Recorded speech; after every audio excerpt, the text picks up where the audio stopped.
Bismillahirrahmanirrahim. Assalamualaikum warahmatullahi wabarakatuh. Alhamdulillahillazi arsala rasulahu bil huda wa dinil haqq liyuzhirahu 'alad dini kulli wa kafa billahi syahida. Amma ba'du. Hadirin sebangsa dan setanah air yang kami banggakan, merah putih indah berkibar, melambangkan kuatnya persatuan bangsa. Hadirin semuanya, apa kabar? Apakah semuanya sehat? Alhamdulillah. Indonesia merupakan negara kesatuan dengan penuh keberagaman, terdiri dari keberagaman budaya, suku, dan agama.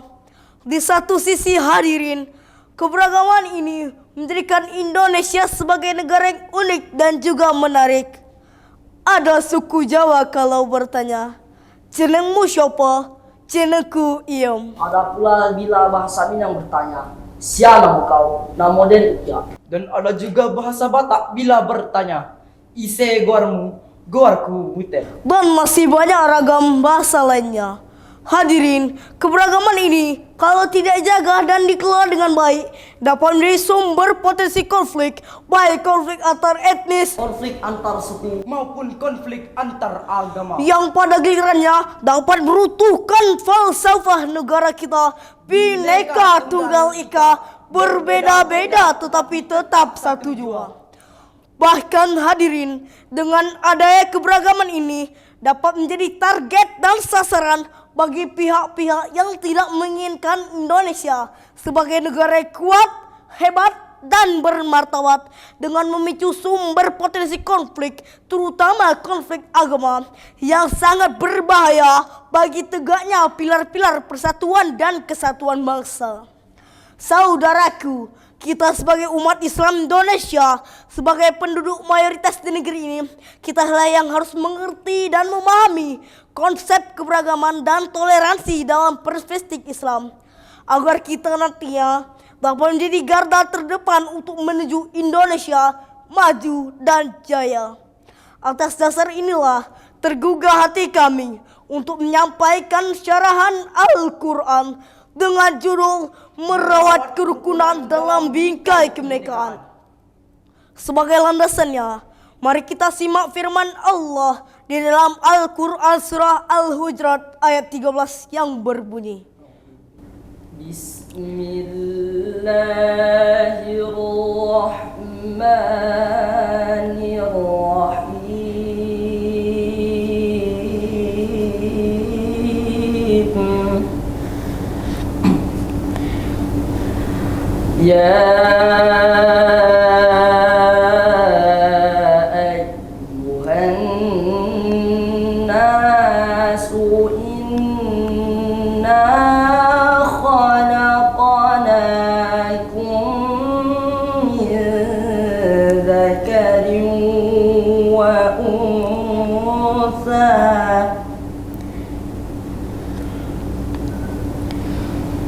وجعلناكم شعوبا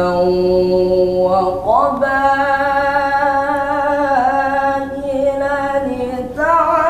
لتعارفوا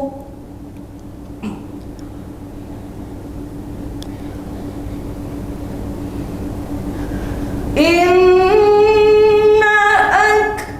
أكرمكم عند الله أتقاكم إن الله عليم خبير.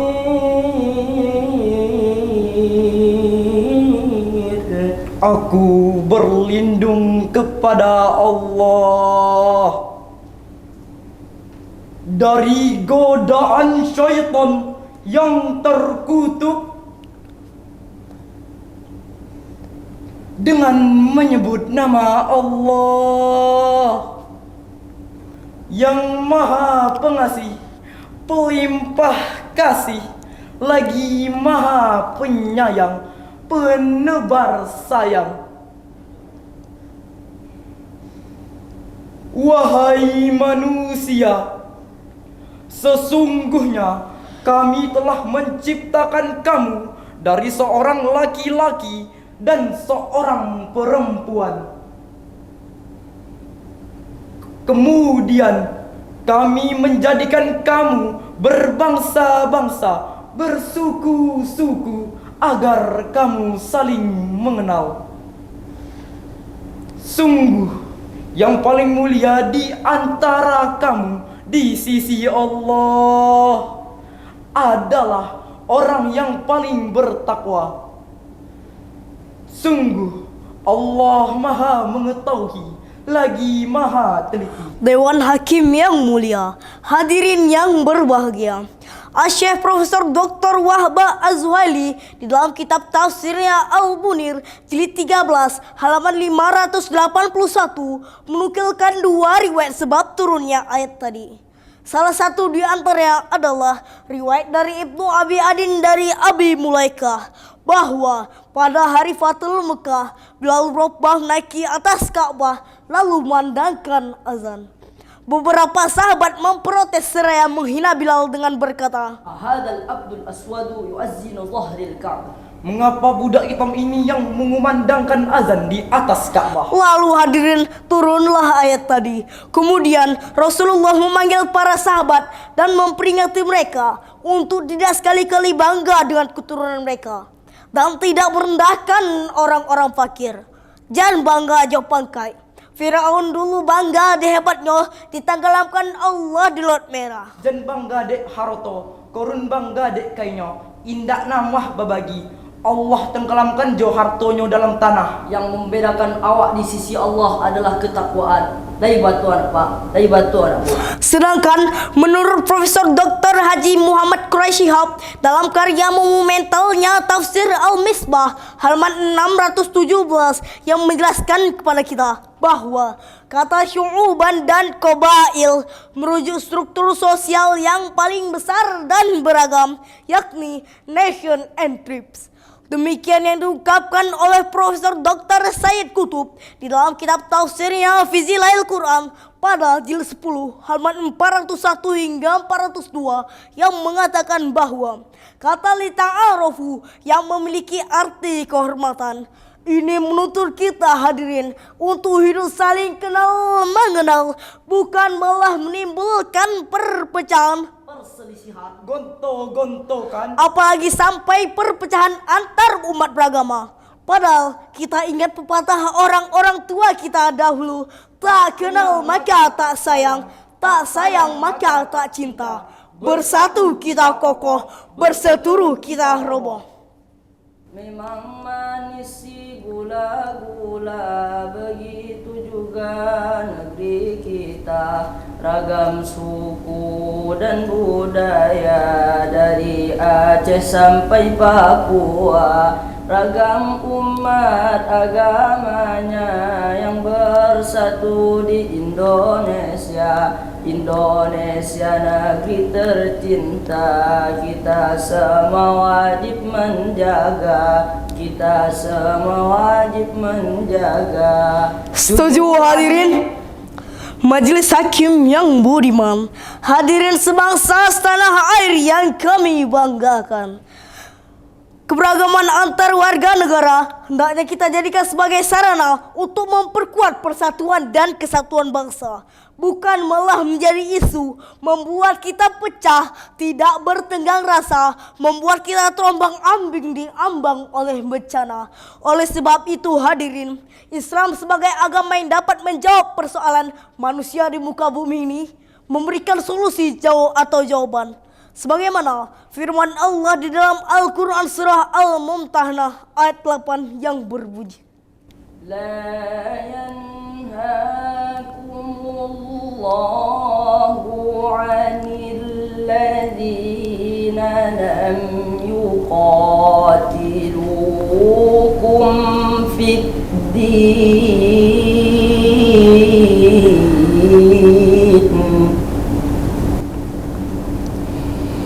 ولم يخرجوكم من دياركم أن تبروهم وتقسطوا إليهم إن الله يحب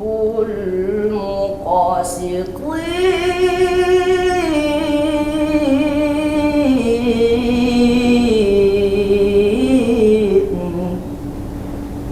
إن الله يحب المقسطين صدق الله العظيم.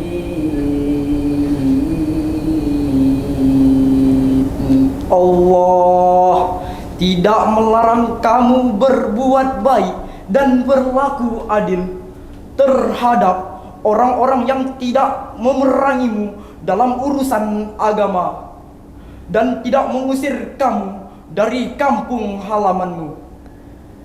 Sesungguhnya Allah mencintai orang-orang yang berlaku adil.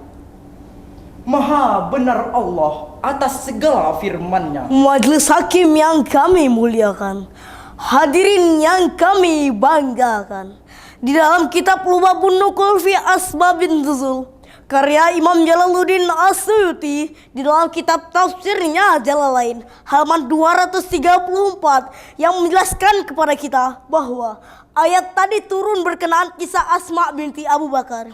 Asma pernah mendatangi Rasul. Beliau meminta pendapat kepada Rasul.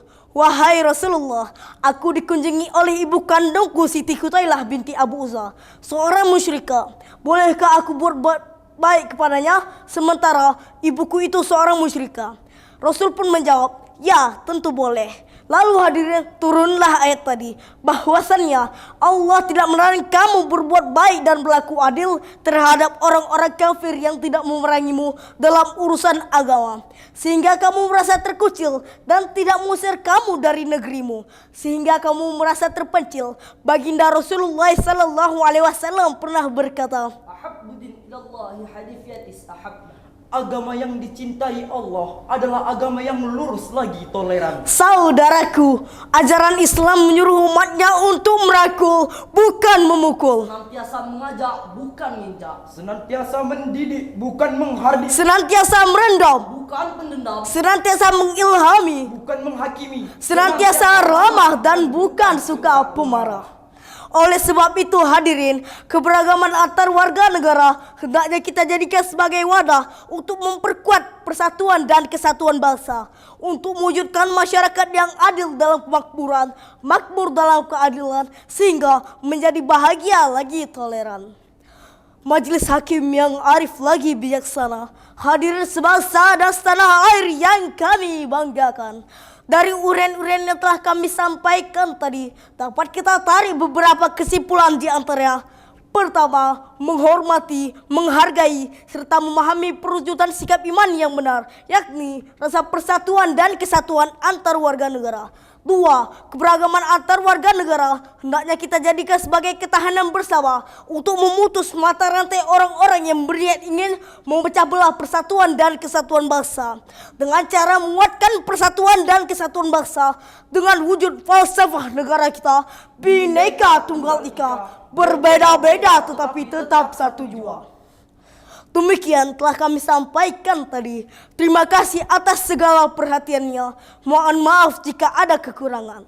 Kuat rumah karena sendi, Rusak sendi, rumah binasa. Kuat bangsa karena budi. rusak budi bangsa binasa.